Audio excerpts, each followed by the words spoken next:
सूरज हुआ मध्यम, चांद जलने लगा।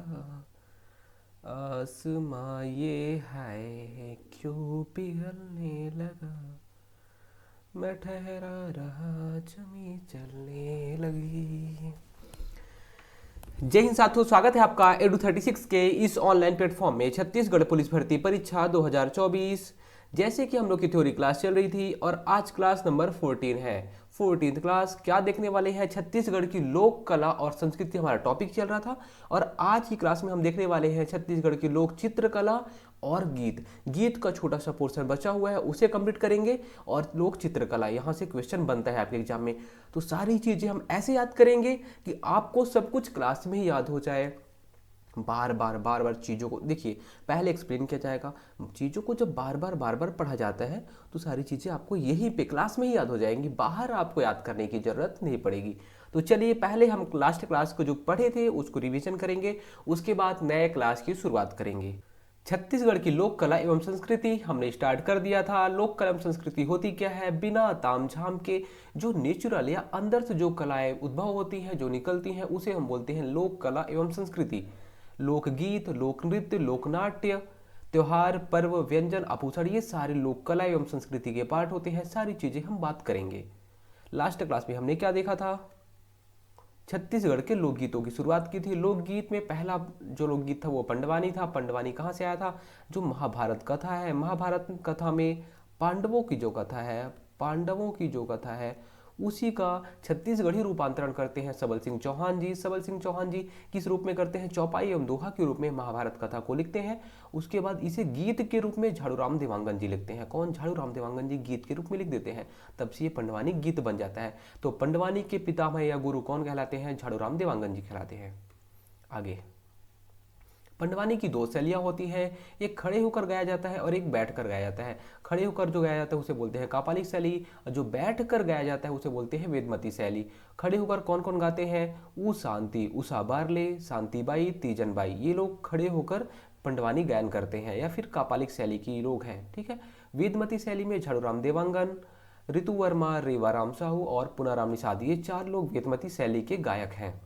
उसके बाद अब आपको ये याद रखना था कि यहाँ पे जो पंडवानी गायन होता है उसमें कौन कौन से वाद्यंत्र यूज किए जाते हैं। तो तंबूरा, खंजरी और करताल या खड़ताल इसे बोलते हैं। कहीं कहीं पे खड़ताल भी दिखता है, तो करताल या खड़ताल है ना। ये तीनों वाद्यंत्र यूज किए जाते हैं।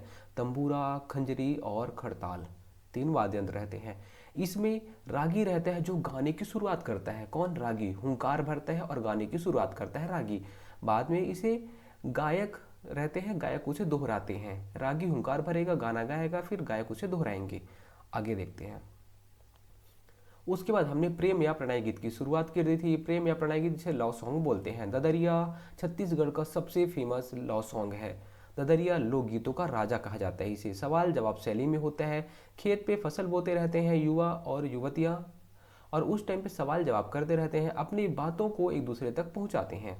फसल बोते टाइम इसमें श्रृंगार रस प्रधान होता है और इसके जो गायक हैं वो लक्ष्मण मस्तूरिया हैं, दिलीप सड़ंगी हैं और केदार यादव हैं। कौन कौन? लक्ष्मण मस्तूरिया, दिलीप सड़ंगी और केदार यादव। हमने कैसे याद किया था? ददरिया का जो रिया है यहाँ पे ये रिया और मस्तूरिया, तो ये याद हो गया था। और ये लव सॉन्ग है तो कहीं ना कहीं दिल की बात होगी, और ये दार है और यहाँ पे ये दरी है। ऐसे हमने याद किया था इन लोगों के नाम। आगे, चंदैनी गायन। चंदैनी गायन ये भी लव सॉन्ग है। लोरिक एवं चंदा, लोरिक राजा रहते हैं कहाँ के? रीवा के, और चंदा राजकुमारी रहती हैं आरंग की। इन दोनों का ये स्टोरी रहती है जिसे चंदैनी गायन के रूप में, इन दोनों की स्टोरी को चंदैनी गायन के रूप में बनाया जाता है और वही एक हमारे लोकगीत में शामिल हो जाती है। इसे गाता कौन है? तो राउत जाति के लोग इसे गाते हैं। कौन सा वाद्यंत्र यूज किया जाता है? तो टिमकी और ढोलक वाद्यंत्र यूज किया जाता है। कौन सा? टिमकी और ढोलक वाद्यंत्र यूज किया जाता है किसमें? चंदैनी गायन में। आगे, उसके बाद ढोला मारू गीत। ढोला मारू गीत, इसकी जो गायिका है, ये भी देखिए लव सॉन्ग है। इसकी जो गायिका है कौन है? सुरुजबाई खांडे जी इसकी गायिका है। राजस्थानी लोक कला का इसमें थोड़ा सा प्रभाव दिखता है। राजस्थानी लोक कला में ढोला मारू जो गीत है वैसे ही राजस्थानी लोक कला में है, वैसे ही छत्तीसगढ़ी लोक कला। ठीक है, तो दोनों का जो ढोला मारू गीत है वो राजस्थानी लोक कला का हल्का सा कॉपी या फिर उसका प्रभाव दिखता है, आप बोल सकते हैं। ठीक है। फिर भरथरी गीत है। भरथरी गीत रानी पिंगला और राजा भरथरी के वियोग का, इन दोनों की जो स्टोरी रहती है उसमें कुछ वियोग रहता है, मतलब इन दोनों का थोड़ा सा मतलब ऐसा रहता है कि जो समाज रहता है, समाज से इन लोग को लड़ना पड़ता है, तो एक तरीके से वियोग रस रहता है, प्रेम की बात होती है लेकिन वियोग रहता है। ठीक है। तो किसके किसके बीच में, रानी पिंगला और राजा भरथरी, इन दोनों के प्यार की बात होती है, उसी को स्टोरी के रूप में बना दिया जाता है और स्टोरी से गीत बन जाता है, भरथरी गीत हो जाती है। राजा भरथरी के नाम पर भरथरी गीत हो जाता है ये। इसकी जो गायिका है सूरजबाई खांडे जी हैं। कौन? सूरजबाई खांडे। ढोला मारू गीत की गायिका कौन है? सूरजबाई खांडे। और भरथरी गीत की गायिका सूरजबाई खांडे, बहुत फेमस नाम है। उसके बाद इसमें जो वाद्य यंत्र यूज किए जाते हैं, इकतारा और सारंगी, दो वाद्य यंत्र यूज किए जाते हैं। आप याद कैसे करेंगे? भरथरी का आपने भर यहाँ पे लिख लिया और इकतारा और यहाँ पे एक रंग भर, ऐसे करके आपने याद कर लिया इसे। आगे फिर उसके बाद आगे हमने देखा था पर्व एवं त्योहार से रिलेटेड, जो भी पर्व एवं त्योहार से रिलेटेड जो गीत हैं उनकी बात कर ली थी हमने। कौन सी? भोजली गीत। भोजली क्या होता है? एक एक बर्तन रहेगा, बर्तन में हम खाद, मिट्टी, गेहूं, जौ और उड़द मिला देंगे मिट्टी में, है ना।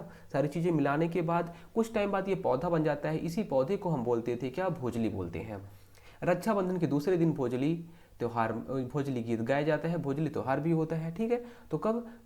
रक्षाबंधन के दूसरे दिन, भादो माह में। कौन से माह में? भादो माह में ये मनाया जाता है, ये गीत गाया जाता है। इसमें गंगा नदी का बार बार नाम आता है। किसका? गंगा नदी का बार बार नाम आता है। उसके बाद जवारा गीत। जवारा गीत कब गाया जाता है? तो चैत्र नवरात्रि के टाइम पे। कौन सी? देखिए, नवरात्रि दो टाइप की होती है, उसमें चैत्र जब नवरात्रि होती है उस टाइम पे जवारा गीत गाया जाता है। पहले दिन जौ बोया जाता है, 9वें दिन जब माँ दुर्गा का विसर्जन होता है उसी के साथ ही जवारा जो होता है, दवारा का भी विसर्जन हो जाता है। तो जवारा गीत उसी टाइम पे गाया जाता है। कब? इसमें बार बार दुर्गा माता का नाम आता है। किसका? नवरात्रि की बात हो रही है तो कहीं ना कहीं दुर्गा माता का नाम तो आएगा ही। तो किसका नाम आता है? दुर्गा माता का नाम आता है बार बार। किसमें? जवारा गीत में। आगे उसके बाद है नृत्य और लोकगीत, मतलब डांस भी करना है और लोकगीत भी गाना है। तो पहला लोकगीत कौन सा देखा था हमने? सुआ गीत। सुआ मतलब क्या होता है? तोता, है ना। तो सुआ नृत्य के टाइम पे ये गीत गाया जाता है। कब? सुआ नृत्य के टाइम पे ये गीत गाया जाता है। कब? दीपावली के टाइम पे शिव भगवान और माता पार्वती का पहले विवाह करा जाता है, उसके बाद ये गीत गाया जाता है। इसमें केवल महिला लोग भाग लेती हैं, मुख्यतः गौड़ जनजाति की महिलाएं इस गीत को गाती हैं। इसमें वाद्य यंत्र का यूज नहीं किया जाता है। किशोरी जो लड़कियां रहती हैं, किशोरी, वो अपने प्रेमी तक इस तोते के माध्यम से, सुआ के माध्यम से अपना संदेश भेजती हैं। उसके बाद लास्ट पंथी लोकगीत। पंथी सतनाम पंथ के अनुयायियों द्वारा ये पंथी लोकगीत गाया जाता है। किसके द्वारा? सतनाम पंथ के अनुयायियों द्वारा ये लोकगीत गाया जाता है। इसमें कौन कौन से वाद्य यंत्र यूज किए जाते हैं? तो मांदर और झांझ, ये दो वाद्य यंत्र यूज किए जाते हैं। कौन से? मांदर और झांझ, दो वाद्य यंत्र किस में यूज किए जाते हैं? पंथी लोकगीत में यूज किए जाते हैं। इसकी जो प्रसिद्धि है, इसमें फेमस कलाकार कौन है? देवदास बंजारे जी इसके फेमस कलाकार हैं। चलिए आज की क्लास की शुरुआत करते हैं। पहले हम लोग चित्रकला टॉपिक को कंप्लीट कर देते हैं, क्योंकि हमने लोकगीत काफ़ी देख लिए। फिर लास्ट में लोकगीत देख लेंगे और लोकगीत और चित्रकला दो टॉपिक कंप्लीट हो जाएंगे। फिर ऐसे ही आप नृत्य देखेंगे, फिर वैसे ही व्यंजन देखेंगे, आभूषण देखेंगे। सारी चीज़ें थोड़े थोड़े थोड़े थोड़े टाइम में खत्म होती जाएंगी। आज का जो टॉपिक है वो क्या है? चित्रकला।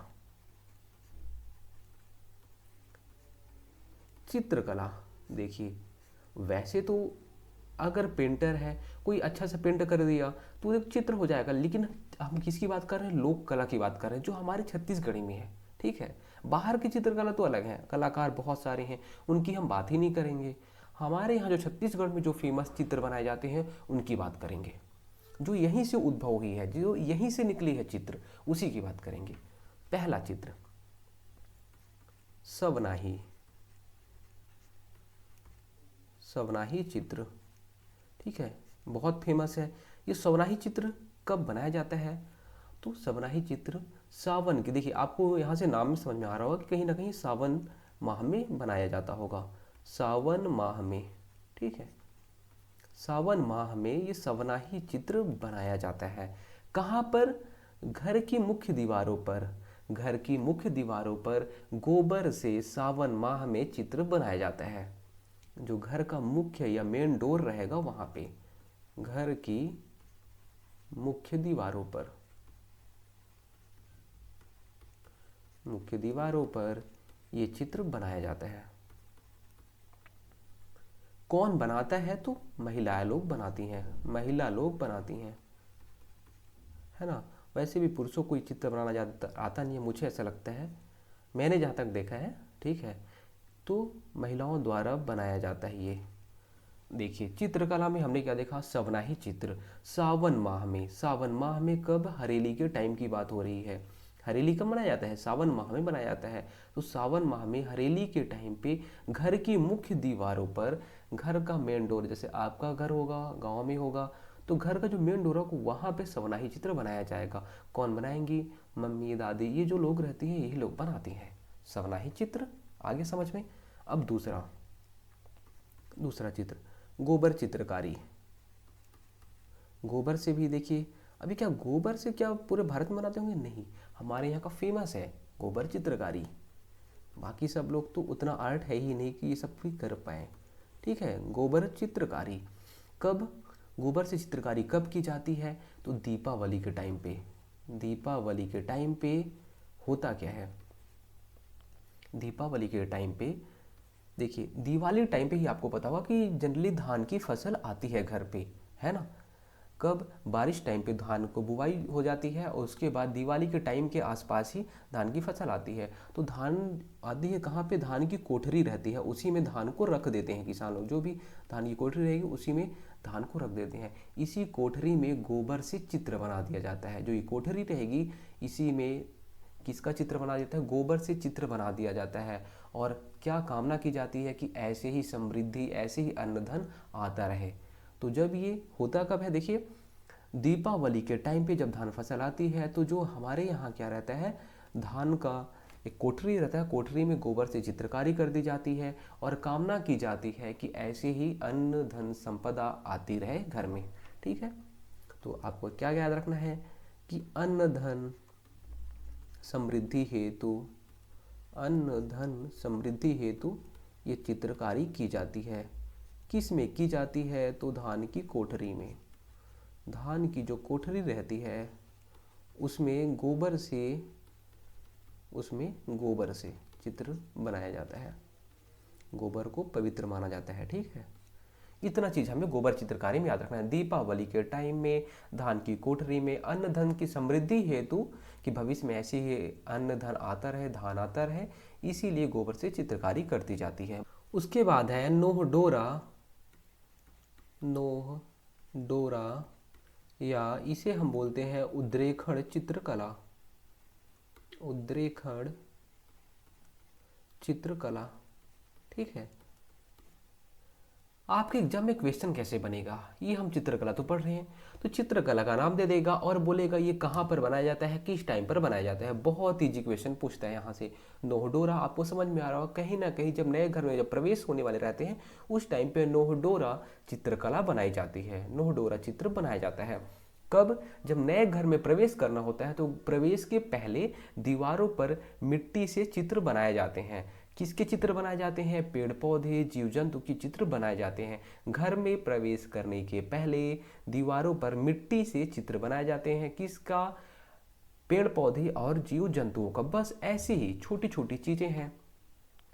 देखिए पहला चीज आपको क्या याद रखना है कि घर में प्रवेश के पूर्व, घर में प्रवेश करने के पूर्व, प्रवेश पूर्व ये चित्र बनाए जाते हैं। दूसरा चीज का आपको क्या याद रखना है?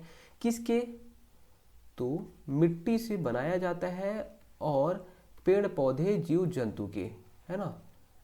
जीव जंतु, पेड़ पौधे, ये सारी मतलब नेचुरल प्राकृतिक चीजों के चित्र बनाए जाते हैं। किससे? मिट्टी से। बस नोहडोरा में आपको याद रखना है यही चीजें।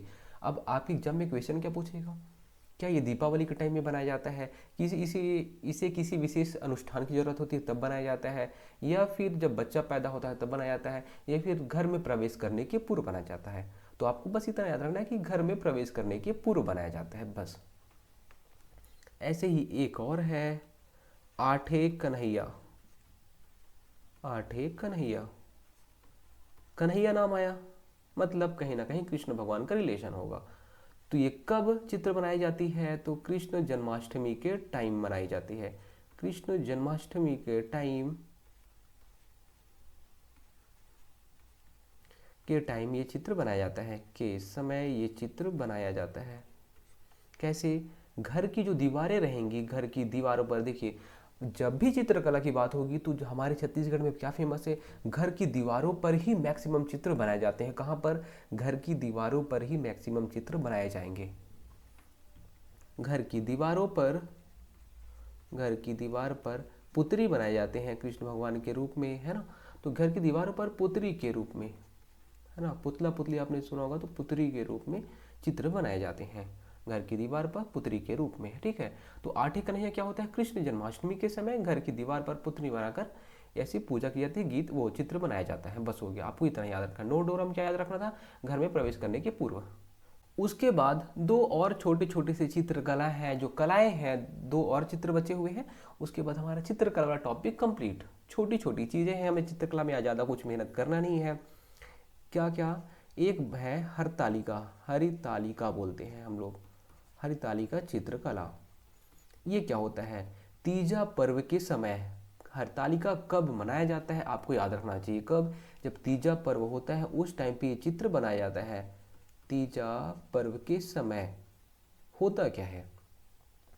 तीजा पर्व के समय शिव भगवान और पार्वती माता का विवाह कराया जाता है और उनकी पूजा की जाती है। कब? शिव भगवान और पार्वती माता की पूजा की जाती है, उसी टाइम पे चित्र बनाया जाता है। तो हरतालिका जो चित्र है कब बनाई जाती है? तीजा पर्व के समय शिव भगवान एवं पार्वती माता का चित्र बनाया जाता है। कहाँ पर? तो आपको पता ही है कि जो भी चित्र बनाए जाते हैं मैक्सिमम चित्र दीवार पर ही बनाए जाते हैं। तो हरतालिका में आपको याद रखना है, तीजा पर्व टाइम की बात हो रही है। तीजा में शिव भगवान और पार्वती माता का चित्र बनाया जाता है। आगे लास्ट लास्ट है बालपुर चित्रकला। बालपुर चित्रकला, ये चित्रकला बहुत इंपॉर्टेंट है। ये चित्रकला में होता क्या है? पौराणिक जो चित्र रहते हैं, पौराणिक चित्र मतलब पुराण से संबंधित जो चित्र रहते हैं, पुराण की जो कहानियाँ रहेगी उसे सोच के लोग, चितेर जनजाति के लोग, चितेर, है ना, चितेर जनजाति के जो लोग रहते हैं, पौराणिक कहानियों पर, चितेर जनजाति के लोग पौराणिक कहानियाँ मतलब पुराण संबंधी जो कहानियाँ रहती हैं उस पे चित्र बनाते हैं। पुराण संबंधी जो कहानियाँ रहती हैं उस पर चित्र बनाते हैं, कहानियों पर ये चित्र बनाया जाता है। देखिए बालपुर में आपको क्या याद क्या रखना है? चितेर जनजाति के लोग बनाते हैं। और क्या कैसे चित्र बनाते हैं? जो देखिए पुराण में कहानियाँ हैं, पुराण हमारे पास हैं कितने? 18 पुराण हैं। तो यही जो पुराण की कहानियाँ हैं उसी कहानियों से रिलेटेड ये चित्र बनाए जाते हैं, बालपुर चित्रकला। ठीक है, सबसे इम्पोर्टेंट क्या है? चितेर जनजाति के लोग बनाते हैं। ठीक है, बस चित्रकला में हमें इतना ही याद रखना था। अब हम लोग अपने टॉपिक पे आते हैं, गीत। गीत का जो छोटा सा टॉपिक बचा हुआ था हमने लास्ट क्लास में देखा था और बचा हुआ था उसे भी यहाँ पे देखेंगे। पहले मैं आपको इतिहास का याद दिला दूँ। इतिहास में भी क्या कोई गीत, ऐसी लोकगीत गाया जाता था? तो हाँ, गाया जाता था। कौन सा? गोपल्ला, गोपल्ला लोकगीत। ये गोपल्ला लोकगीत क्या होता है? इसमें क्या होता है, एक गोपाल मल नाम का एक इंसान रहता है। कौन? गोपाल मल नाम का, गोपाल मल नाम का एक इंसान रहता है। ये करता क्या है? आपने कलचुरी राजा का नाम सुना होगा। कौन? कल्याण साय। कल्याण साय जो कि गढ़ व्यवस्था स्टार्ट करते हैं। 18-18 गढ़ों को डिवाइड करते हैं। 18-18 जो गढ़ है वो गढ़ कौन बनाते हैं? तो कल्याण साय। ठीक है, कौन से वंश के शासक रहते हैं? कलचुरी वंश के शासक रहते हैं। तो इन्हीं के साथ एक सहयोगी रहते हैं गोपाल मल। गोपाल मल कल्याण साय को जब जहांगीर, अपने मुगल जो सम्राट रहता है जहांगीर, अपने साम्राज्य में इनको बंदी बना लेता है। किसको? कल्याण साय जो कलचुरी शासक रहते हैं उनको जहांगीर बंदी बना लेता है। तब गोपाल मल वहाँ से इन्हें बाहर निकालने में हेल्प करते हैं। किसको? कल्याण साय को, कलचुरी शासक को कौन? गोपाल मल बाहर निकालने में मदद करते हैं। तो इन्हीं की वीरता के लिए गोपल्ला गीत गाया जाता है। कभी कभी ऐसा होता है कि इंसान दुखी होता है, जब दुखी होता है तो कौन सा गीत गाया जाता है, ये भी एग्जाम में पूछा जाता है। तो दुख या करुणा के समय कौन से गीत गाए जाते हैं? दुख या करुणा करुणा के समय कौन सा गीत गाया जाता है? दुख या करुणा का कौन सा गीत है? तो सबसे फेमस गीत है बांस गीत। बांस गीत, जब कोई दुखी होता है तो बांस गीत गाया जाता है। बांस गीत में होता क्या है, इस गीत को बनाया कैसे गया? तो मोर ध्वज, आपने महाभारत देखा होगा, मोर ध्वज और कर्ण कथा, ये जो कथाएं रहती हैं इसको गीत के रूप में बना दिया जाता है। ये मोर ध्वज और कर्ण कथा, इसको गीत के रूप में समाहित किया जाता है और बांस गीत बन जाता है। इसे गाता कौन है? इसे गाता कौन है? राउत जाति के लोग। कौन? राउत जाति द्वारा गाया जाता है। किसके द्वारा? राउत जाति के द्वारा गाया जाता है। कब गाया जाता है? जब दुखी होते हैं। करुणा का गीत है, दुखी या करुणा, जब इंसान दुखी होगा, करुणा होगा, तो कौन सा गीत गाएगा? तो बांस गीत गाएगा। क्या कौन सी कहानियों का समागम किया गया है? तो आपको महाभारत कथा पता होना चाहिए। महाभारत कथा में मोर ध्वज और कर्ण कथा जो है उसी कहानियों से लेके गीत बनाया जाता है, बांस गीत। और कौन गाता है? राउत जाति के लोग गाते हैं। किस टाइम पे? जब दुखी होते हैं तो। और इसमें कौन सा वाद्य यंत्र यूज किया जाता है? तो बांस गीत लिखा हुआ है, मतलब कहीं ना कहीं बांस के बांसुरी, है ना। तो बांसुरी इसमें यूज किया जाता है। बांसुरी, बांसुरी बजाया है आपने? बांसुरी का उपयोग किया जाता है जब इस गीत को गाया जाता है। बस आपको इतना याद रखना है। बांस गीत कैसा गीत है? सबसे ज़्यादा इंपॉर्टेंट ये है, कैसा गीत है? दुखी हुए तो बांस गीत गा लिए, ठीक है। बांस गीत जब दुखी होते हैं तब गाते हैं। महाभारत की मोर ध्वज और कर्ण कथा से इस गीत को बनाया गया है। राउत जाति के लोग इस गीत को गाते हैं और बांसुरी का उपयोग किया जाता है। इससे ज़्यादा बिल्कुल नहीं पढ़ना है, बस इतना ही पढ़ना है। उसके बाद चलिए, आप दुखी हो गए, बांस गीत गा लिए, तो अब आपको खुश कर देते हैं। कैसे खुश होगे? देखिए, पहले तो आपको वर्दी चाहिए। आपको जब वर्दी मिल जाएगी, जब आप पुलिस वाले बन जाओगे, उसके बाद 2 साल 4 साल बाद आपके लिए रिश्ते आने स्टार्ट हो जाएंगे और आपकी शादी हो जाएगी। क्या हो जाएगा? आपका विवाह हो जाएगा। विवाह हो जाएगा। जब आपका विवाह होगा तो बहुत सारे गीत गाए जाएंगे। और इन गीतों से भी बताइए, क्वेश्चन पूछ लेता है कौन कौन से रिवाज होते हैं, क्या गीत गाया जाता है, यहीं से क्वेश्चन बन जाते हैं। तो चलिए इन गीतों को देख लेते हैं। पहले देखते हैं कि रिवाज क्या है, कौन कौन से रिवाज। सबसे पहले आपको पता होगा चूल माटी गीत। चूल माटी का रिवाज होता है, उस टाइम पे गीत भी गाया जाता है। देखिए, जब रिवाज होगा तो गीत गाया जाएगा, क्योंकि खुशी का मौका है, आपका विवाह हो रहा है भाई, आपको वर्दी मिल गई है, अब आपका विवाह हो रहा है। विवाह हो रहा है, चूल माटी गीत गाया जा रहा है। चूल माटी का मतलब क्या होगा? चूल्हा बनाया जाता है सबसे पहले। चूल्हा बनाने के लिए मिट्टी की जरूरत पड़ती है। चूल से चूल्हा हो गया, माटी से माटी हो गया। चूल्हा बनाने के लिए मिट्टी चाहिए होता है, और जो घर की महिलाएं होती हैं वो खेत, नदी, तालाब यहाँ से जाएंगी और मिट्टी लाती हैं। कहाँ से? नदी, तालाब, खेत यहाँ से जाएंगी और मिट्टी लाएंगी, फिर चूल्हा बनाएंगी। विवाह का पहला स्टेज या प्रारंभ यहीं से स्टार्ट होता है। पहला काम यही होता है विवाह में, चूल माटी या चूल्हे बनाने की प्रक्रिया अपनाई जाती है पहले। चूल माटी मतलब चूल्हा बन गया। अब आगे क्या होगा? चूल माटी हो गया, फिर अब मंगरोहन का काम होगा। मंगरोहन, सारी चीज़ें आपको पता होंगी।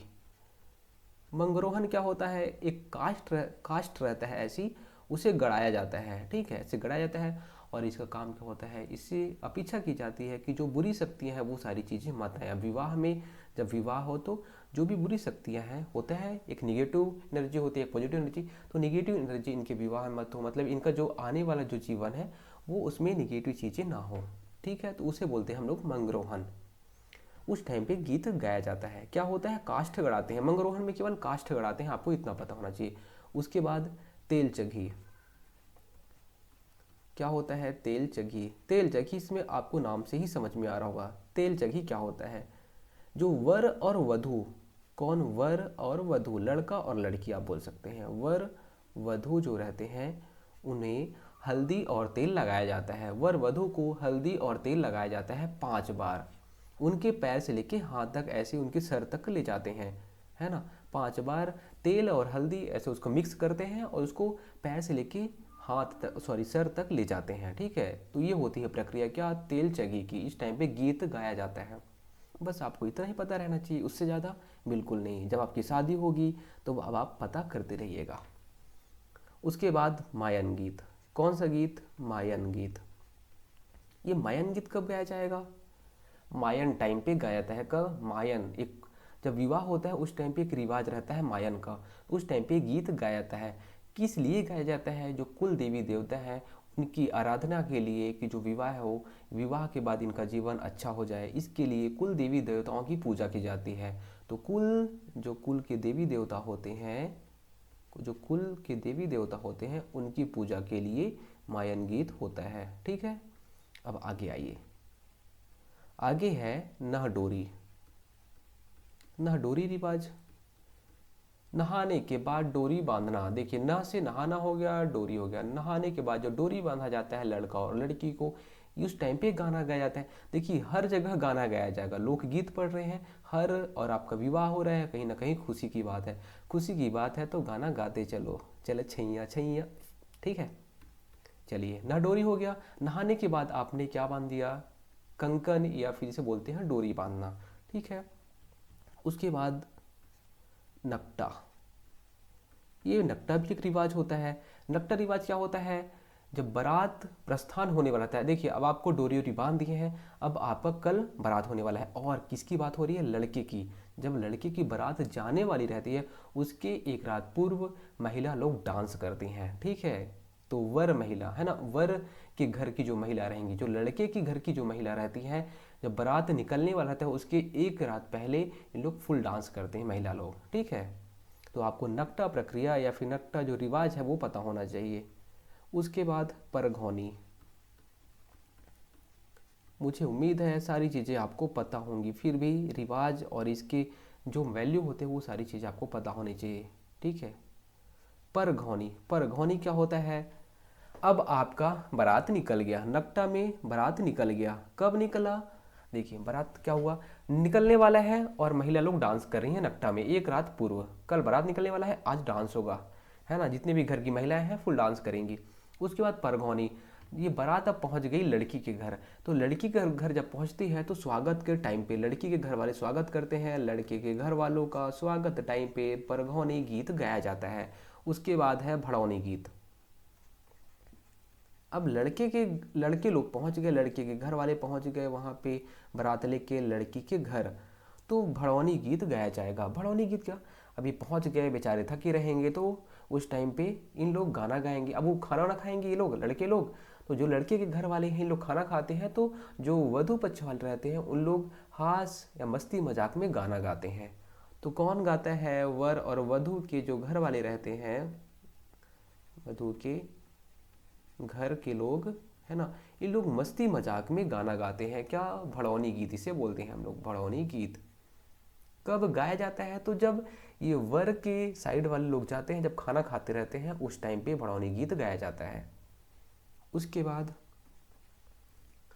अब खाना ना खा लिए, चलिए जो बारात की प्रक्रिया है वो सारी चीज़ें चलती रहेंगी, फिर लास्ट में आएगा टिकावन। चलो भाई, अब टिकावन प्रक्रिया होगा। टिकावन मतलब क्या? कहीं ना कहीं कुछ चीज़ दे रहे हैं, तो जो उपहार दिया जाता है वर और वधु को, आपने देखा होगा शादी टाइम में वर और वधु, जैसे कि वर हो गया, जो वधु रहती हैं, वधु की जो सहेली लोग आती हैं, वो लोग उपहार देते हैं, उनके घर वाले जो है कुछ कुछ उपहार देते हैं। यही होती है टिकावन प्रक्रिया, उपहार को देना। और लास्ट है, लास्ट या फिर ये होता है, ये लास्ट नहीं, ये भावर। भावर मतलब ये भावर गीत गाया जाता है। कब गाया जाता है? जब उन लोग फेरा लेते हैं। फेरा लेते टाइम पे कितने फेरे लिए जाते हैं शादी में? सबको पता होगा, 7 फेरे 7 जन्म, सतो जन्म में तेरे साथ रहूंगा यार, है ना। भावर गीत हो गया। उसके बाद चलिए अब विदाई कर देते हैं, बहुत सारी प्रक्रिया हो गई, आप भी थक गए होंगे, अभी तो आपकी शादी नहीं हुई, इतना सारा पढ़ाई किया जा रहा है, बताइए। विदाई कर देते हैं आपका, विदाई या गौना, ये लास्ट होता है। जब विदाई के टाइम पे विदाई गीत गाई जाती है। आया समझ में? एक बार फिर से देख लेते हैं। चूल माटी, चूल्हा बनाने के लिए महिलाएं नदी तालाब से मिट्टी लाती हैं, चूल्हा बना लेती हैं, हो गया। फिर मंगरोहन, लकड़ी गड़ाते हैं बुरी शक्तियों से बचने के लिए। उसके बाद तेलचगी, वर और वधु को हल्दी और तेल से उन पे, मतलब उनमें एक लेप लगाया जाता है, वो बोलते हैं तेलचगी। उस टाइम पे गीत गाया जाता है। उसके बाद मायन, मायन करते टाइम जो कुल के देवी देवता रहते हैं उनके लिए पूजा की जाती है, उस टाइम पे गाया जाता है मायन गीत। फिर नह डोरी, नहाने के बाद डोरी बांधते हैं लड़का और लड़की को, नह डोरी प्रक्रिया हो गई, नह उस बोलते हैं, नह डोरी गीत भी बोलते हैं। उसके बाद नकटा। नकटा क्या होता है? बारात प्रस्थान के एक रात पहले या फिर एक दिन पहले आप बोल सकते हो, जो वर के साइड की जो महिलाएं हैं उन लोग डांस करते हैं, उसे बोलते हैं नकटा, और नकटा गीत पे ही डांस किया जाता है। उसके बाद परघौनी। अब लड़के के घर वाले जब लड़की के घर तक पहुंच जाते हैं तो स्वागत के टाइम पे परघौनी गीत गाई जाती है। उसके बाद भड़ौनी। भड़ौनी क्या होता है, जब घर वाले पहुंचते हैं तो खाना खाते रहते हैं, तो वधु के घर वाले लोग क्या करते हैं, हास मस्ती मजाक में गीत गाते हैं, जिसे हम लोग बोलते हैं भड़ौनी गीत। फिर उसके बाद विवाह की प्रक्रिया चलती है, टिकावन उपहार देते हैं, उसके बाद 7 फेरे लेते हैं, भावर गीत गाया जाता है, उसके बाद फिर विदाई गीत गाया जाता है, विदाई हो जाती है, बाय बाय। अब आगे, क्या विदाई हो गई खत्म? नहीं, चलिए 1-2 साल बाद बच्चे भी होंगे। अब देख लेते हैं, ये बच्चे हो गए, जन्म संस्कार की बात कर लेते हैं। कौन कौन से गीत गाए जाते हैं जन्म संस्कार में? सधौरी गीत, सोहर गीत, बधाई गीत, लोरी गीत। वाह वाह, क्या बात है। सधौरी गीत कब गाया जाएगा? जब गर्भावस्था रहेगा, जब शिशु पेट में रहेगा अपनी माँ के, तो 7वें व 9वें माह में। कौन से 7वें या 9वें माह में गीत गाया जाता है, जिसे बोलते हैं सधौरी। कब? गर्भावस्था में। गर्भावस्था के 7वें या 9वें माह में सधौरी गीत गाया जाता है। उसके बाद जब बच्चे का जन्म हो जाता है तो बच्चे के जन्म के टाइम में, जन्म के समय में सोहर गीत गाया जाता है। फिर बधाई गीत कब? जन्म हो गया, अब 6वें दिन, जन्म के 6वें दिन बधाई गीत गाया जाता है। उसके बाद अब बच्चा चिल्लाने लग गया, रोने लग गया, अब उसको सुला दो, तो सुलाने के टाइम में बच्चों को सुलाने के लिए लोरी गीत गाया जाता है। एक बार फिर से पढ़ लेते हैं। सधौरी गीत गर्भावस्था के 7वें और 9वें महीने में सधौरी गीत गाया जाता है। फिर जन्म के टाइम पे सोहर गीत गाया जाता है, और बधाई गीत जन्म के 6वें दिन गाया जाता है, और लोरी बच्चों को सुलाने के लिए लोरी गीत गाया जाता है। इतनी चीज़ें आपको याद हो गई होंगी उम्मीद करता हूँ। चलिए आगे आते हैं। अब छोटी छोटी सी चीज़ें और बची हैं, उसको देख लेते हैं। कुछ कुछ ऐसी गीत हैं। अब देखिए, जन्म हो गया है, अब थोड़ा सा कुछ दूसरी चीज़ ही पढ़ लेते हैं। एक होता है बसदेवा गीत। बसदेवा गीत ये क्या? बसदेवा जाति के लोग गाते हैं। कौन? बसदेवा जाति के लोग। बसदेवा गीत को बसदेवा जाति के लोग गाते हैं। और इस गीत में होता क्या है? गीत है, कहीं ना कहीं से बना रहेगा, कहीं ना कहीं कहानी से गीत को बनाया जाएगा। ठीक है, देखिए अभी आज के टाइम में क्या होता है, कोई सॉन्ग कैसे बनता है, उसमें आप देखेंगे कि कोई एक प्रेम कहानी रहेगी, प्रेम कहानी को वो सॉन्ग के रूप में कन्वर्ट कर देते हैं। वो कौन रहते हैं? सिंगर लोग कन्वर्ट करते हैं। ठीक है, लेकिन हमारे यहाँ जो लोकगीत है वो कहीं ना कहीं कहानी रहती है, कहानी को गीत के रूप में बना देते हैं। तो इसमें किसकी कहानी रहती है? बसदेवा गीत में श्रवण कुमार की कहानी रहती है। श्रवण कुमार, आपने कभी ना कभी इनका नाम सुना ही होगा। श्रवण कुमार क्या करते हैं? अपने अंधे माता पिता को, जो उनके अंधे माता पिता रहते हैं, उनको तीर्थ यात्रा कराते हैं। कौन? श्रवण कुमार। उसी से ये गीत बना हुआ है। कौन सा? बसदेवा गीत। बसदेवा गीत गाता कौन है? बसदेवा जाति के लोग गाते हैं। बस आपको इतना ही याद रखना है। उसके बाद आगे एक देवार गीत होता है। कौन सा? देवार गीत, या इसे हम बोलते हैं बीरम गीत। देवार या बीरम गीत, छोटा सा ये भी गीत है। इसे गाएगा कौन? देखिए, देवार या बीरम, आपको नाम से समझ में आ रहा होगा ये बीरम है। समझ में आ रहा है? चलिए मैं लिख देता हूँ फिर से, वीरम, है ना, वीरम गीत।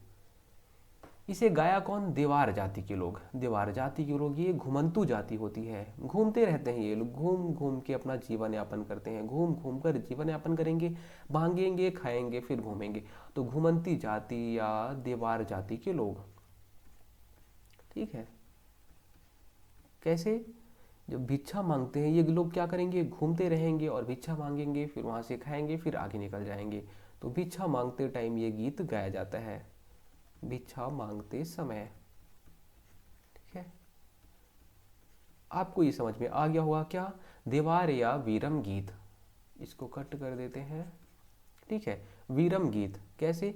घुमंतु या देवार जाति के लोग, घुमंतु या देवार जाति के लोग इस गीत को गाते हैं। कब गाते हैं? तो भिक्षा मांगते टाइम पे गीत गाया जाता है। बस इतना ही पता करना है। चलिए, कुछ छोटे छोटे से और लोकगीत बचे हुए हैं जिनके नाम से ही आपको समझ में आ जाएगा कि ये लोकगीत कब गाए जाते हैं। जैसे कि सवनाही लोकगीत। अभी तो हमने सवनाही चित्रकला पढ़ा था, अब सवनाही लोकगीत भी है ये। कब गाया जाएगा बताइए? तो सीधी सी बात है कि सावन के महीने में। सावन के झूलों ने ऐसे झुलाया, है ना। सावन माह में ये गाया जाएगा। पहला चीज, सावन माह में वर्षा होती है, बारिश के ऋतु में, बारिश की ऋतु में, बारिश ऋतु में ये गाया जाता है। इस गाने का पर्पस क्या रहता है, क्या उद्देश्य रहता है? सावन माह में जो सवनाही गीत गाया जाता है, इसका पर्पस रहता है कि गांव में बीमारी ना आए, किसी को बीमारी ना हो, और जादू टोना मत लगे, किसी को जादू टोना से मुक्ति के लिए, कि जादू टोना वाली चीज़ें यहाँ पे मत आए, किसी को जादू टोना ना लगे, है ना, बीमारी ना हो किसी को। इसके अलावा फसलों और पशु की सुरक्षा हो, फसल एवं पशु की सुरक्षा हो, ये सारी चीज़ों के लिए सवनाही गीत गाया जाता है। देखिए सावन माह में बीमारी बहुत ज़्यादा होती है, क्योंकि जब बारिश होती है तो बीमारियाँ कहीं ना कहीं जन्म लेती हैं, है ना। बैक्टीरिया, जर्म्स, ये सारी चीज़ें होती हैं, आपको पता ही है बारिश में। तो बीमारी ना हो, जादू टोना ना हो, और फसल एवं फसल की और पशु की, है ना, पशु की, फसल एवं पशु की सुरक्षा हो। कब? सावन में। तो सवनाही गीत क्यों गाया जाता है? फसल की और बीमारी की और जादू टोना से रक्षा करने के लिए गाया जाता है, और सावन माह में गाया जाता है। बस आपको इतना ही बस पता करना है। उसके बाद छोटे छोटे से ही बचे हैं, जल्दी जल्दी से देख लेते हैं। फाग गीत। फाग, कहीं ना कहीं फागुन माह की बात हो रही है। फागुन माह आपको याद आया? होली खेले रघुवीरा, है ना, फागुन माह। फागुन माह, फागुन माह मतलब होली के अवसर पर ये गीत गाया जाएगा। होली के अवसर पर फाग गीत गाया जाएगा। ये फाग गीत में होता क्या है? राधा कृष्ण की बात होती है। कृष्ण भगवान, जैसे होली के टाइम में आपको पता ही होगा कृष्ण भगवान का काफ़ी बोलबाल रहता है, तो राधा कृष्ण का वर्णन किया जाता है इस गीत में। राधा कृष्ण के वर्णन किए जाते हैं इस गीत में। फाग गीत में किसका वर्णन रहता है? राधा कृष्ण का वर्णन वर्णन होता है, और फागुन माह में होली के अवसर पर गाया जाता है। उसके बाद डंडा, डंडा गीत। डंडा गीत ये क्या होता है? डंडा लेकर युवक और युवती डांस करेंगे, सॉरी गीत गाएंगे। डंडा लेकर युवक और युवतियां, युवतियां डांस भी करेंगी और गीत भी गाएंगी, ठीक है। डंडा लेकर युवक और युवतियां डांस करेंगे और गीत गाएंगे, इसे बोलते हैं डंडा गीत। ये छत्तीसगढ़ का लोकगीत है, ठीक है, छत्तीसगढ़ का लोकगीत है, आपको ये पता होना चाहिए। हाँ, लोकगीत पढ़ रहे हैं तो सीधी सी बात है छत्तीसगढ़ का लोकगीत होगा ये। उसके बाद आगे छेरछेरा गीत। छेरछेरा आप भी मांगने जाते होंगे, कभी मांगे होंगे, या फिर आपके यहाँ कोई मांगने आया होगा, ये तो चला ही होगा। छेरछेरा गीत कब, कब छेरछेरा त्यौहार मनाया जाता है बताइए? कब? पौष पूर्णिमा टाइम पे छेरछेरा त्यौहार मनाया जाता है। पौष पूर्णिमा टाइम में छेरछेरा त्यौहार मनाया जाता है, उसी टाइम पे छेरछेरा गीत गाया जाता है। तो छेरछेरा गीत जब गाया जाता है तो कौन से टाइम पे? छेरछेरा पर्व के टाइम में, जब छेरछेरा पर्व होता है उसी टाइम पे छेरछेरा गीत गाया जाता है। छेरछेरा पर्व कब मनाया जाता है? तो पौष पूर्णिमा। छेरछेरा पर्व तो आपको पता ही है कब मनाया जाता है, तो पौष पूर्णिमा। ये हिंदी का नाम थोड़ा सा याद नहीं होता है इसको, लेकिन आप याद करने की कोशिश करिए कि हमें तो इंग्लिश का नाम पता है। इंग्लिश के जो मंथ होते हैं, मार्च, अप्रैल, मई, जून, ये सारी चीज़ तो पता रहती है, लेकिन हिंदी वाला याद नहीं रहते। और एग्जाम में क्या पूछते हैं? हिंदी वाला पूछ लेता है कि छेरछेरा पर्व कब मनाया जाता है? पौष पूर्णिमा टाइम पे मनाया जाता है। बस इतना ही पता करना है, इससे ज़्यादा गलत बात, बिल्कुल गलत बात नहीं पता करना है। आज का हमारा लास्ट गीत है, उसके साथ गीत और चित्रकला दो टॉपिक हमारे कंप्लीट हो जाएंगे इसके, लोक कला एवं संस्कृति के। तो लास्ट क्या है? गौरा गौरी गीत। गौरा गौरी गीत, लास्ट गीत। इससे ज़्यादा गीत आपको नहीं पढ़ने हैं, काफ़ी गीत मैंने बता दिए, जितने बताए हैं शॉर्ट में बताए हैं, और यहीं से क्वेश्चन बनेगा, इससे बाहर क्वेश्चन बन ही नहीं सकता, ठीक है। गौरा गौरी गीत। आपको मैंने इसके पहले सुआ गीत बताया था, सुआ गीत याद आया? कल हमने बात की थी सुआ गीत। कब सुआ गीत गाया जाता है? तो दीपावली के टाइम पे, दीपावली के टाइम पे सुआ गीत गाया जाता है। आपको पता था उसमें क्या हो रहा था? शिव भगवान और पार्वती जो माता रहती है उनका विवाह कराया जाता है, और उस टाइम पे गीत गाया जाता है, सुआ गीत। सुआ मतलब तोते की स्थापना करेंगे। इसमें एक थाली में ऐसे तोता रखते हैं। फिर उसके बाद जो महिलाएं रहती हैं, गौड़ जाति की जो महिलाएं रहती हैं, वो इस गीत को गाते हैं। गौड़ समुदाय की महिलाएं, गौड़ समुदाय की केवल महिलाएं, है ना, पुरुष की बात नहीं हो रही है, इसमें केवल महिलाएं भाग लेती हैं। तो गौड़ समुदाय की जो महिलाएं होती हैं वो एक थाली में सुआ बनाती हैं और फिर उस टाइम पे डांस रहता है। डांस के साथ में एक क्या गाना भी चलता है, उसे बोलते हैं हम लोग सुआ गीत। बस आपको सुआ गीत में इतना याद रखना था। इसके अलावा एक चीज़ और याद रखना था, सॉरी, क्या याद रखना था, जो किशोरी रहती हैं वो अपने प्रेमिका तक इस सुआ से या इस तोते से उम्मीद करती हैं कि हमारे प्रेमिका तक हमारे पत्र को, हमारी चीज़ों को, हमारी बातों को पहुंचाएगा। ठीक है। अब आपको जो गौरा गौरी गीत है सेम सुआ गीत जैसे ही है। क्या है? दीपावली के टाइम पे ये मनाया जाएगा, दीपावली के टाइम पे ये गीत गाया जाएगा। अब आगे इसमें क्या होगा, इसमें भी शिव भगवान और पार्वती माता का विवाह संपन्न कराया जाता है। पहले इनकी प्रतिमा बनाई जाएगी। इसमें देखिए शिव भगवान और पार्वती माता की प्रतिमा बनाई जाएगी, फिर विवाह कराया जाएगा। लेकिन इसमें क्या हो रहा था, सुआ की मतलब तोते की प्रतिमा बनाई जा रही थी। बाकी चीज़ें सेम रहेगी। ठीक है, शिव भगवान और पार्वती माता की प्रतिमा बनाई जाएगी। प्रतिमा बनाने के बाद में विवाह कराया जाएगा और विवाह के बाद में ये गीत गाया जाएगा, गौरा गौरी। ठीक है, उसके बाद और केवल महिलाएं, ठीक है, केवल महिलाएं लोग इसमें इस गीत को गाती हैं। कौन सी महिलाएं? गौड़ समुदाय की महिलाएं, गौड़ समुदाय की महिलाएं, मतलब सुआ गीत जैसे ही है।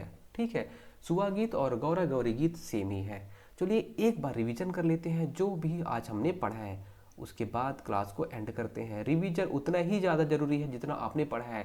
अगर आप रिवीजन नहीं कर रहे हैं कोई मतलब नहीं है पढ़ने का, कोई भी मतलब नहीं है आपके पढ़ने का, क्योंकि जब चीज़ें दिमाग में नहीं रहेंगी तो क्या मतलब है टाइम वेस्ट करने का। चलिए चित्रकला, आज हमने चित्रकला से स्टार्ट की थी। सवनाही चित्रकला, सावन माह में हरेली के अवसर पर ये चित्र बनाया जाता है। घर की मुख्य दीवारों पर ये चित्र बनाया जाता है और महिलाओं द्वारा चित्र बनाया जाता है। सावन महीने में सवनाही चित्रकला या फिर सवनाही चित्र बनाए जाते हैं। फिर गोबर चित्रकारी, कब? दीपावली के अवसर पर गोबर चित्रकारी की जाती है। जो धान का कोठरी रहता है उसमें गोबर से चित्रकला या फिर चित्र बनाई जाती है और उम्मीद क्या की जाती है कि हमारे यहाँ ऐसे ही अन्न धन आता रहे, हम ऐसे ही समृद्ध होते रहे। उसके बाद आगे, उसके बाद है नोहडोरा। नोहडोरा जिसे हम बोलते हैं उद्रेखण कला। उद्रेखण कला क्या होता है कि नया घर जब बनता है तो घर में प्रवेश करने के पूर्व में जो महिलाएं होती हैं वो मिट्टी से घर की दीवारों पर जीव जंतु पेड़ पौधे ये सारी चीज़ों की चित्र बना देती हैं। ठीक है, इसे हम बोलते हैं नोहडोरा या उद्रेखण चित्रकला। फिर आठे कन्हैया। आठे कन्हैया क्या होता है? कृष्ण जन्माष्टमी के समय घर की दीवारों पर पुत्री या पुत्रा के चित्र बनाए जाते हैं। किसकी? पुत्रा पुत्री के चित्र बनाए जाते हैं। कब? आठे कन्हैया जिसे बोलते हैं कृष्ण जन्माष्टमी के समय ये चित्र बनाया जाता है। आठे कन्हैया चित्र कब बनाया जाता है? कृष्ण जन्माष्टमी के समय। जल्दी से आगे और देखते हैं। हरितालिका। हरितालिका देखिए इसमें जो नाम है वो कहीं ना कहीं यहाँ पे आपको ऐसे कुछ नाम नहीं दिख रहे, इसलिए थोड़ा सा इसको आपको ध्यान से पढ़ना चाहिए। हरितालिका जो चित्र है वो तो कब बनाया जाता है? तीजा पर्व के टाइम पे।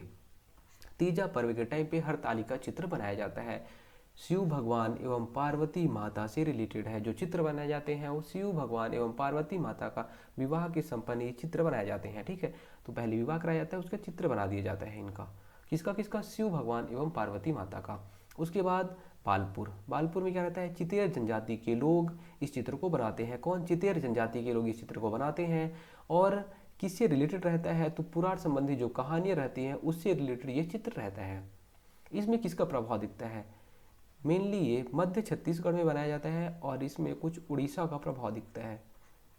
उड़ीसा का प्रभाव दिखता है, उड़ीसा में भी ऐसी चित्रकला बनाए जाते हैं, तो उड़ीसा का प्रभाव दिखता है इसमें बालपुर चित्रकला में। आगे गोपल्ला गीत। हम गीत देखिए, चित्रकला बस आपको उतना ही पढ़ना था, थोड़ा सा चित्रकला है। फिर गोपल्ला गीत। गोपल्ला गीत कैसे हुआ क्या? गोपाल मल कल्याण साय के सहयोगी रहते हैं। तो गोपाल मल करते क्या है, कल्याण साय जब ये कलचुरी शासक रहते हैं, जहांगीर इनको बंदी बना लेते हैं, तो जहांगीर की बंदी से छुड़ाते हैं कौन, गोपाल मल। तो गोपाल मल की वीरता के लिए, बहादुरी के लिए गोपल्ला गीत की शुरुआत की जाती है, गोपल्ला गीत गाया जाता है। उसके बाद दुख या करुणा का गीत, दुख या मतलब जब कभी दुखी हो जाते हैं तो बांस गीत गाया जाता है। बांस गीत ये कैसे, किस कहानी से रिलेटेड है बांस गीत, तो बांस गीत मोर ध्वज कर्ण कथा, जो महाभारत की कहानी है उससे रिलेटेड है, मोर ध्वज और कर्ण कथा से रिलेटेड है। इसे कौन से जाति के लोग गाते हैं, तो राउत जाति के द्वारा ये गाया जाता है, और इसमें बांसुरी का उपयोग किया, जब गाना गाते हैं बांस गीत तो बांसुरी का उपयोग किया जाता है, बांस से बांसुरी बनता है, बांसुरी का उपयोग किया जाएगा बांस गीत में। जब दुखी होंगे तब बांस गीत गाया जाएगा। फिर उसके बाद हमने तो विवाह कराया नहीं आपका, चलिए यहाँ पे पहले विवाह देख लेते हैं, उसके बाद तो जन्म होगा, तभी तो बच्चे का जन्म होगा। चलिए विवाह आपका करा देता हूँ पहले, तभी आपके बच्चे होंगे। चूल माटी, पहले क्या होता है, चूल्हा बनाने के लिए गांव की जो महिलाएं, जो घर की महिलाएं होती हैं, वो नदी तालाब से मिट्टी लाती हैं और चूल्हा बनाती हैं, तो इसे बोलते हैं चूल माटी गीत। फिर उसके बाद मंगरोहन, घर में जो गांव के जो घर रहते हैं उसमें आंगन में क्या होता है, एक लकड़ी या काष्ठ की स्थापना की जाती है जिससे बुरी शक्ति से बचे रहें, तो मंगरोहन गीत उसी टाइम पे गाया जाता है जब लकड़ी की स्थापना या फिर काष्ठ गड़ाया जाता है तब। उसके बाद तेलचगी, वर और वधु को हल्दी और तेल लगाया जाता है, उस टाइम पे बोलते हैं तेलचगी गीत गाया जाता है। उसके बाद मायन, मायन मायन के टाइम पे, मायन जो रिवाज होता है उस टाइम पे कुल की देवी देवता के लिए गीत गाया जाता है, मायन गीत। मायन के बाद नहडोरी, नहडोरी में क्या होता है, वर वधु के नहाने के बाद डोरी या कंकन बांधा जाता है उनको, तो उसे बोलते हैं नहडोरी। फिर नकटा, नकटा क्या होता है, जब लड़का का बारात निकलने वाला रहता है, प्रस्थान होने वाला रहता है लड़की के घर, है ना, बारात जाने वाले रहते हैं, उसके एक दिन पहले घर की जो महिलाएं होती हैं वो फुल डांस करती हैं, उसे बोलते हैं नकटा। नकटा गीत होता है, उसी टाइम पे डांस होता है। फिर परघौनी, बारात के स्वागत के समय परघौनी गीत, जब ये अब बारात निकल गई, लड़की के घर पहुंच गई, तो स्वागत के लिए परघौनी गीत गाई जाती है। उसके बाद भड़ौनी, जब इन लोग खाना खाते रहते हैं वधु के घर में, तो भड़ौनी गीत गाई जाती है मस्ती मजाक में। फिर टीकावान, उपहार दिया जाता है तब ये गीत गाया जाता है। फिर भावर, साथ जब साथ फेरे लेते रहते हैं तब भावर गीत, और विदाई टाइम पे विदाई गीत या गौना गीत गाया जाता है। शादी के बाद जन्म संस्कार, बच्चे हो गए, सधौरी गीत। सातवें, जब गर्भावस्था रहता है तो सातवें से नौवें महीने में, सातवें नौवें महीने और नौवें महीने में सधौरी गीत गाया जाता है, सातवें नौवें महीना में गर्भावस्था के सधौरी गीत गाया जाएगा। फिर सोहर गीत, बच्चे के जन्म के समय सोहर गीत। फिर बधाई गीत, बच्चे के छठवें, जब छठवां दिन रहता है तो छठवें दिन इस बधाई गीत गाया जाता है। उसके बाद लोरी, बच्चों को सुलाएंगे, अब हम तो लोरी तो गाएंगे ही। उसके बाद थोड़ा सा और बचा है बसदेवा, बसदेवा बसदेवा जाति के द्वारा गाया जाता है। श्रवण कुमार की जो कथा रहती है जिसमें वो अपने अंधे माता पिता को क्या तीर्थ यात्रा कराते हैं, उसी से रिलेटेड है बसदेवा गीत। फिर देवार, देवार गीत, इसे हम बोलते हैं बीरम गीत। देवार गीत को हम क्या बोलते हैं, बीरम गीत। घुमंती जाति या फिर देवार जाति के द्वारा गाया जाता है, भिक्षा मांगते टाइम पे गाते हैं, देवार गीत या बीरम गीत। सवनाही, सवनाही ये एक गीत भी है, हमने कभी चित्रकला देखा था, ये गीत है। सावन माह में सवनाही गीत गाई जाती है, सावन माह में जब बारिश ऋतु होती है उस टाइम पे सवनाही गीत गाई जाती है। ऐसे उम्मीद किया जाता है कि गांव में बीमारी ना आए, जादू टोना ना हो, अच्छी फसल हो, फसल और पशु की सुरक्षा हो। उसके बाद फाग गीत, फाग मतलब फागुन, हर होली के टाइम पे ये गीत गाया जाएगा, राधा कृष्ण से रिलेटेड ये गीत रहता है। उसके बाद डंडा गीत, युवक और जो युवती रहती है डंडा लेकर डांस भी करते हैं और गीत भी गाते हैं। उसके बाद आज का लास्ट स्लाइड, छेरछेरा गीत। छेरछेरा पौष पूर्णिमा, जब छेरछेरा पर्व मनाया जाता है पौष पूर्णिमा में, उस टाइम पे छेरछेरा गीत गाया जाता है, छेरछेरा मांगा भी जाता है ना। फिर उसके बाद गौरा गौरी गीत, गौरा गौरी गीत में क्या रहता है, सुहा गीत जैसे होता है ये, दीपावली के टाइम पे गौरा गौरी गीत गाए जाते हैं। शिव पार्वती प्रतिमा पहले स्थापित की जाती है, विवाह कराया जाता है, उसके टाइम पे गीत गाया जाता है। केवल महिलाएं, गौड़ समुदाय की जो महिलाएं हैं वो इस गीत को गाती हैं। बस हमें इतना ही देखना था दोस्तों। उम्मीद करता हूँ आज क्लास आपको अच्छी लगी होगी। थैंक यू, धन्यवाद।